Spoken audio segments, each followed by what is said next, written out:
Assalamu alaikum wa rahmatullahi wa barakatuh. I'm Salma Kazi Wahab and welcome to yet another edition of Along the Path.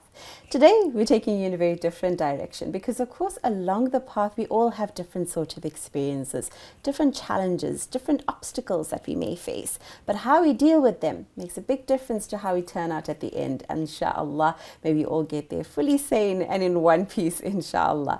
Joining me in studio today is a holistic therapist and we're going to spend more time discussing mental well-being and personal development. Farah, Manjoo, welcome to the program. Assalamu alaikum wa rahmatullahi wa barakatuh. Wa alaikum salam wa rahmatullahi wa barakatuh. It's so wonderful to have you here along with all your beautiful vessels joining us in studio as well. Such a pleasure to get to know you.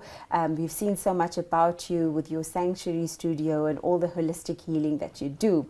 But I do think it's the journey to discovering that, making that such an important component and part of your life. That's what I want to tap into. So let's get to know you a little bit more. And why do you think mental wellness is so important? Because I feel that mental health contributes to physical well-being and how we show up in our family life, in our careers, and also how we feel about ourselves, our confidence.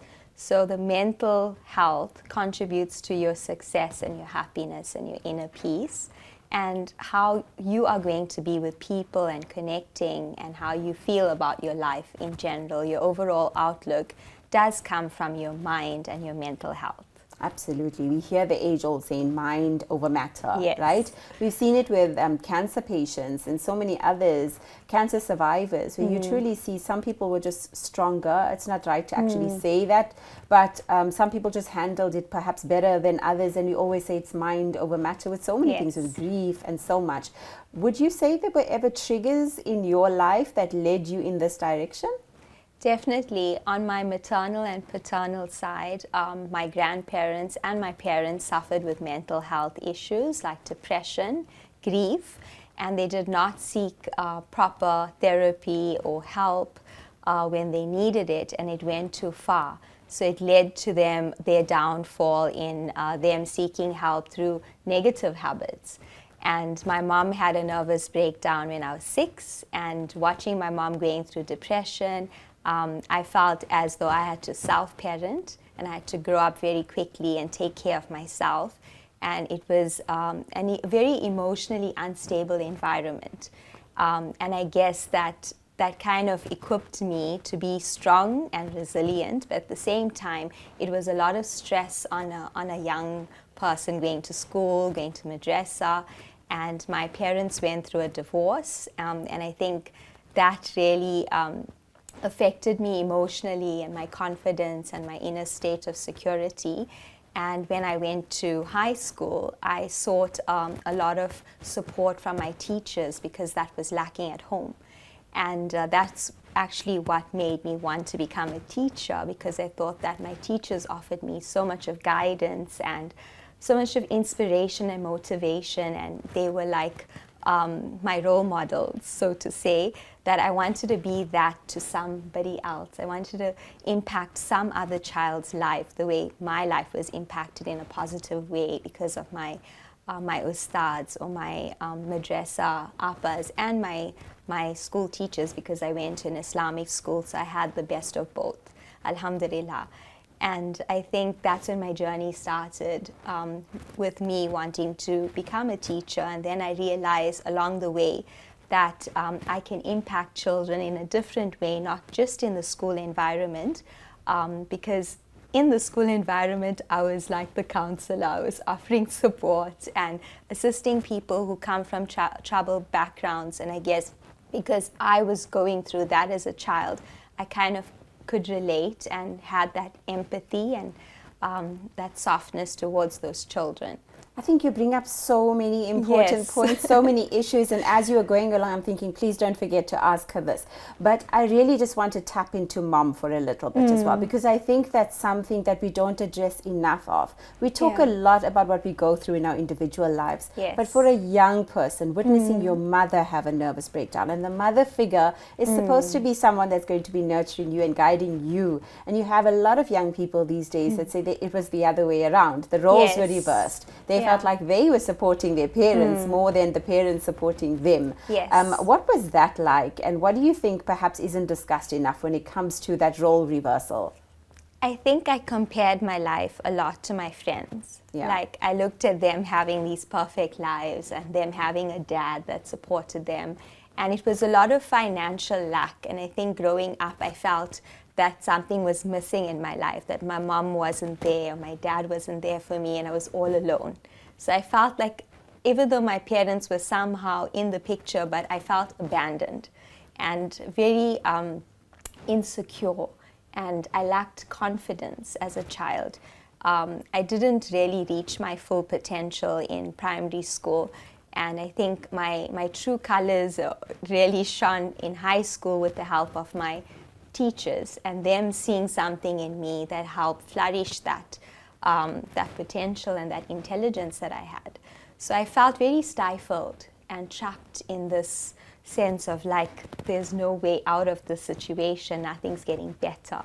So very despondent, and I think I just had to create my own happiness and kind of like numb or escape what was happening at home by being with my friends, by doing things that made me happy, and I didn't always make the right choices. That was going to be my next point, is what you're saying now is almost heading in a direction of what a lot of people say, because they didn't get what they needed, they now started looking for it elsewhere. And then comes in what? Peer pressure, and then bullying, so many different things. Wanting to conform and fit in, I think.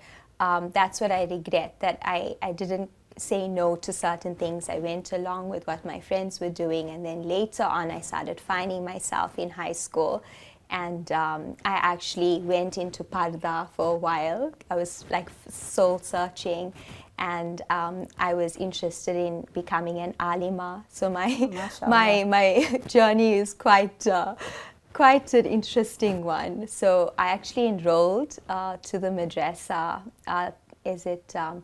They called it MTN, Maulana Akunji's Madrasa in Pietermaritzburg, and I was there for 2 years. Oh, wow. Yeah, and that was like, gave me a sense of stability and grounding that I wasn't getting at home, you know.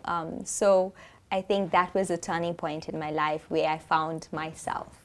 But I love that, because you didn't sit idle and think, okay, I'm going to suffer and just wither away and wait for someone to save me. You decided, how am I going to solve this? How am I going to fix this? You went and pursued knowledge. You went and found, you had to find your solace. And that's why the show is also called Along the Path, because you've got to, each one of us encounter different things. That was your challenge, but you went out and sought a change. You wanted to break that cycle, that generational cycle, and make sure you didn't follow granny or mom, and you had to break that cycle. But as a teacher, how hard is it to maintain your stability, mental stability? For me, I loved teaching to some degree, but then I had a lot of perfectionist qualities in me that I felt that I was overdoing it, wanting everything perfect, and I just wasn't fulfilled in that role anymore. And I just felt like I was too creative for a role as a teacher, that I needed to be on my own. And then after my third child, I left teaching and in the school environment, and I started my own tuitions, and I started exploring other things that I could do. And in that time, I was also going for my own therapy and releasing things from my past and working through traumas that were affecting my relationships. So I was seeking the help, and it was just like I was going for these therapies and I was feeling better about myself and things were getting better in my relationships, that I had the idea that let me bring these therapies to the North Coast, because nobody was offering it there and I had to travel quite a distance. So something that was just an idea became a career, which I didn't think of. But in a way, you were helping yourself and helping others. And I like the fact that you acknowledge that. You're not just saying, okay, this seems to be what the community needs right now. Let me start hosting some workshops. No. Because that's often what people are doing. Okay, we need to start doing more massages or more chiro. Yes. It was something that you did to fix you. It's a personal journey. Also, in my 20s, I went through a divorce. In my first marriage, I had a child from my first husband, and it was a very abusive marriage. And I think because I didn't have parents who are good role models to mimic what a good marriage would be. Sure. So I kind of attracted a partner that was just like my dad, and it was just very toxic, the whole relationship, and stifling. So I started feeling insecure and all of that, like how I felt as a child. And so I got out of that marriage, but it was very emotionally, there's a lot of turmoil, and it becomes an ugly thing going through a divorce. So I went through depression, and it was due to the depression that I started my own healing journey, and started working more on myself. So something bad happening to me, instead of turning to medication and the conventional way of working on depression, and me seeing that it didn't help the people in my family, I didn't want to go that route. So I sought alternate therapies to see if there was something else that I could do that was more, integrative. Wonderful. Yeah. It's so interesting, and I can't wait to dig a little deeper as we learn more about holistic healing and how we can, as we approach the year end and that very, very silly season, we're going to talk more about how we can cope and deal with that mental pressures that we all will be facing towards this very critical time of the year on the other side of this. Assalamu alaikum wa rahmatullahi wa barakatuh, and welcome back to Along the Path. Joining me in studio today is holistic therapist Farah Manjoo. Thank you for coming all the way and joining me on the program today. It's been so enlightening getting to know you so far. But we're into this very critical time of the year now. It's the last 2-3 months, and everyone's mind is either on holidaying, where they're going to go, their finances, do they have a budget? You have the dad stressing on the one side, the mom stressing about the exams on the other side, the kids, the matriculants, the class of 2025. You have those that are leaving school, wondering where they're going to go next year to work, your college graduates. There's so much that happens at this time of the year that everyone's mental state is almost all over the place. And they call it the silly season also, because then you're surrounded by parties, and there's just so much. It's overstimulating. Now, how do you find peace amidst the chaos? I mean, of course, there are our tools in our deen and our religion. How do you combine that with what you do? So the advice I offer my clients is come back to the basics. Come back to your inner peace, your love, and your own happiness. Because everything that we do, we are looking for happiness. We are looking for a quick fix of happiness. We think that holiday or that next Gucci bag or this next function or something is going to make us happy. But we come back feeling more empty than we left. So we have to look at the basics of really what brings us happiness and the simple things in life, like in nature. So we all need time out. We need some me time to connect with ourselves before we think of just connecting with family and going out and making that everything. So sometimes you just need time out for yourself, to like a half an hour to come in and have a sound healing session, or take a walk on the beach. I think self-care, giving back to yourself and filling your own cup, whether you're a mom or a dad or a student, that really makes a difference, just connecting with how you're really feeling. Because we tend to mask our feelings and our negative thoughts, and we're just like on this hamster wheel. What's the next thing? It's like the quick fixes. Yeah. We feel that's the next thing that's going to make us feel good, that high. And then when we sit with ourselves alone and our own thoughts, then we tend to realize that all of those things are not really making us happy. It's just the band-aid. We're not addressing the root causes of our sadness, our loneliness, our unlovability, our worthlessness, our feelings of lack. With the finances, what I'd like to touch on there, because it's a big issue, with moms trying to keep up with the budgets, making everyone happy, with dads trying to provide, now with women also stepping up and playing their part in bringing something to the table, I feel that we need to look at being more grateful for what we already have, and having this mindset of that everything is enough, that I am enough and what I have is enough. Then we're not so driven that no, we need this next thing now, this better thing on the market, this improving. We're always trying to keep up with everybody and the latest. That's how we drain our resources. When is it going to just be enough, where okay, I'm content with what I have. I don't need that holiday now. I'll go next year. Let me just have a break. Yes, you know? yes. Sometimes, Yes, like just you slow mentioned, down. yes, it doesn't necessarily need to be, or where you need to put pressure on yourself to go on that Yes. all expenses paid holiday for 2 weeks, and there you come back and your bank account's empty, and now you still have to buy stationery for the new And year. you're back to square one. Yeah. No, 100%. That's where a lot of us are sitting now, especially when it comes to this time of the year as well. There's a lot of things that you tend to post about on your social media and things, or terminologies that maybe people are thinking, what is this? And you find a lot of people also rolling their eyes at different holistic approaches to Yes. life in general. And while this isn't a health focused show or anything like that, it's a lot about you and your own journey. People are now going for the acupunctures now because they think it's helping them. It's not Yes. ear candling that people are doing now, or if it's you're finding so many people now that are waking up early, going to the beach and taking their mats and doing stretches or whatever it is, these Yes. soul sessions at the beachfront and things like Yeah. that. It's because people, like you mentioned, are needing it. They need that Yes. space. They need that pause in their life, in that hamster wheel, like you mentioned. So explain to me some of the terminologies. I know there's Ying Yang and a whole lot of other things. What are some of the tools, some of the things that people are doing or embracing these days to kind of Yes. just help them find stability? So a lot of people may term that as new age, but it's Yeah. not new age. It's actually ancient therapies and ancient wisdom that has been passed down through generations. You know, like even with the cupping, it's nothing new. It's even before the time of the Prophet, the people in Egypt, the ancient Egyptians were doing that in different ways. Yeah. So I think these ancient therapies have evolved. They've evolved with modern times, and the instruments and whatever things that they use are the latest. But the actual essence is it comes through history. It's what's worked 1,000 years, or I would say 5,000 years ago. A lot of the things I do are really ancient. So if you're looking at the terminology yin and yang, that is the energy of masculine and feminine in the body, like how we have testosterone and we have estrogen.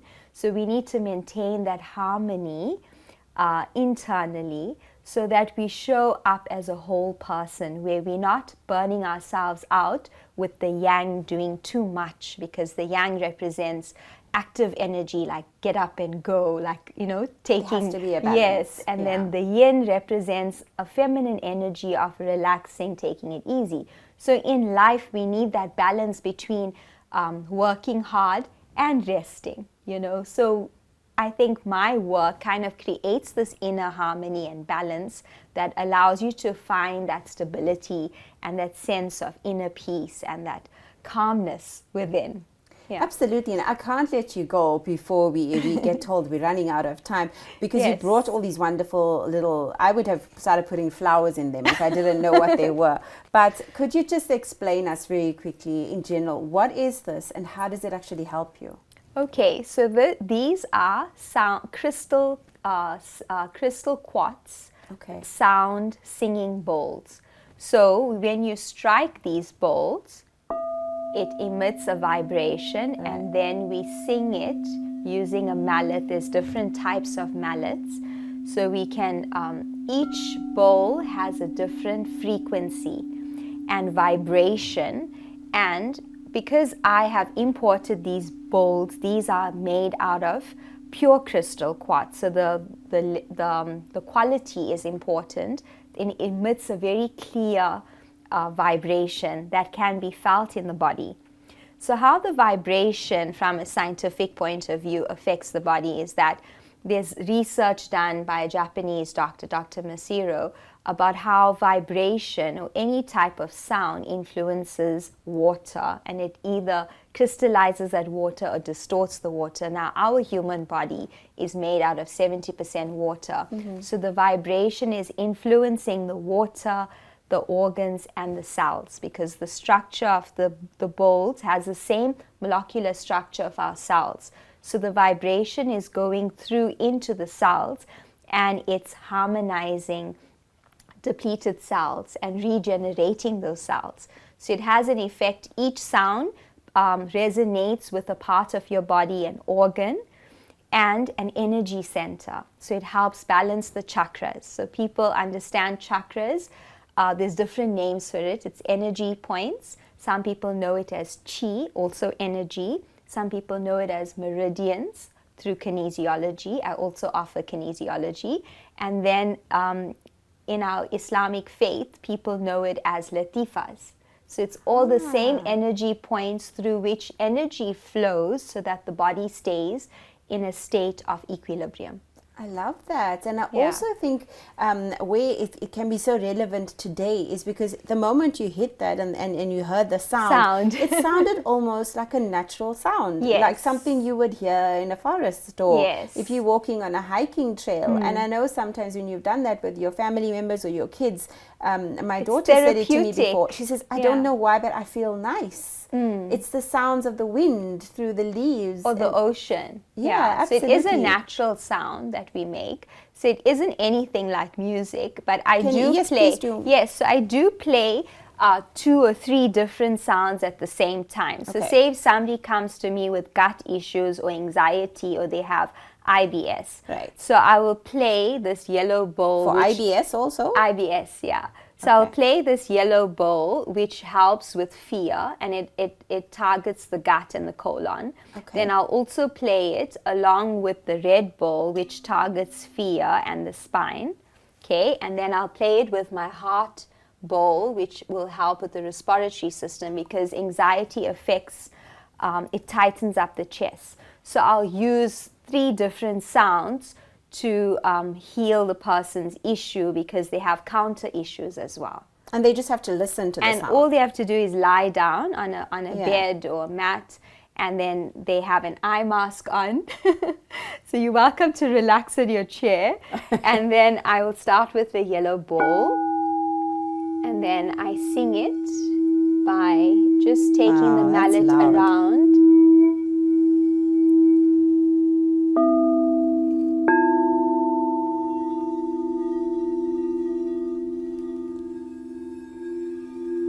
So there's a mix of different sounds, and when I mix different sounds, then it creates a harmonic interval which accelerates the healing. That's a loud one. That's a really and then loud one. I set an intention. So the healing doesn't come from me or the sounds, it's just an instrument. So we always set the intention that Bismillah, with Allah's assistance and guidance, the client gets healed. So the healing at the end of the day, even if you take a teaspoon of, syrup for cough syrup or vitamin, you do it with the intention that, Ya Allah, you heal me. So I always set an intention, invoking Allah's mercy and His guidance to guide me on how best to help my client. That is so fantastic, and this was so enlightening and so interesting indeed. I think we could sit for hours just and doing it. So the sound healing session takes like about an hour, but I'd also like to mention how the sound healing helped me restore my burnout and my insomnia when I was going through a lot of stress. And I sought some help, and I came across the sound healing, and it really made me feel so alive, and it rejuvenated me. When I did research about it, I found that it does change brain waves from busy beta to alpha and then theta. So I saw that the health benefits physically, mentally, and emotionally. Subhanallah. Well, thank you so much for sharing that with us. It was really, really inspiring, and we wish you all the best on your journey, and may you constantly grow and evolve and be such a beacon of light to the generations to come, inshallah. All the best to you. Thank you so much for having me. That is Farah Manjoo there with her wonderful crystal bowls or all these wonderful different sound baths and sound therapies and healing therapies, and we hope that you find your healing as well, whatever you may be going through in your own personal journey and along your path. May Allah make it easy for you, inshallah, and allow you to find peace and comfort and solace. Until next week, inshallah. Assalamu alaikum wa rahmatullahi wa barakatuh.